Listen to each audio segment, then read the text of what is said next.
বাবু তুমি এখানেই থাকো, তোমার মা তোমার জন্য সুস্বাদু খাবার বানিয়ে আনছে। আমার জীবন সহজ নয়, এই মহলে কর্মচারীদের ভালো খাবার পাওয়া খুবই কষ্টকর, কিন্তু আমার বাচ্চাকে আমি মানুষের মতন মানুষ বানাবো। এজন্য এই মহলের রান্নাঘর থেকে সুস্বাদু খাবার বানিয়ে আমার বাচ্চার জন্য নিয়ে যাব। এই খাবারটা আমার বাচ্চার জন্য এক সপ্তাহ হয়ে যাবে। বাচ্চার জন্য দুধও নিয়ে নিয়েছি, এবার তাড়াতাড়ি যাই। তুমি কে? আধা চেয়ারে ঢাকা রয়েছে, তারপরে কোনো রাজকুমারের থেকে কম লাগছে না। তুমি এখানে কি করছো? আমাকে ভুল বুঝবেন না হুজুর, আমি শুনেছি আমাদের রাজকুমার ঠিক মতন খাবার খায় না, এজন্য আমি একটা পণ্ডিতের থেকে ভালো পরামর্শ নিয়ে আজকে রান্না করতে এসেছি। কিন্তু তুমি এত রাত্রি এই সময় কেন? চুপ করেন হুজুর, আমরা আমাদের রাজকুমারের জন্য সবকিছু করতে পারি। দাঁড়াও, ওই টুবলার ভিতরে কি আছে? আরে ইনি আমার বাচ্চাকে এবার না দিকে ফেলে, আমাকে কিছু একটা করতে হবে।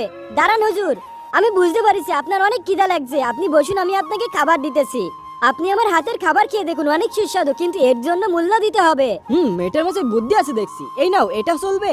এটা বেশি আমি আমার বাচ্চার উজ্জ্বল ভবিষ্যৎ করতে পারবো। বসেন হুজুর, লজ্জা পেয়েন না। এত সুস্বাদু খাবার আমি জীবনেও খাইনি। এখন আমি আপনার সামনে বিশেষ নৃত্য পরিদর্শন করছি। রাজমহলের রান্নাঘরে কে? হুজুর আপনি খাবার খান, আমি যাচ্ছি। রাজকুমার আপনি? ওই মেয়েটার খোঁজ লাগাও। বিট্টু, তোমার মা তোমার জন্য আজকে অনেক খাবার এনেছে।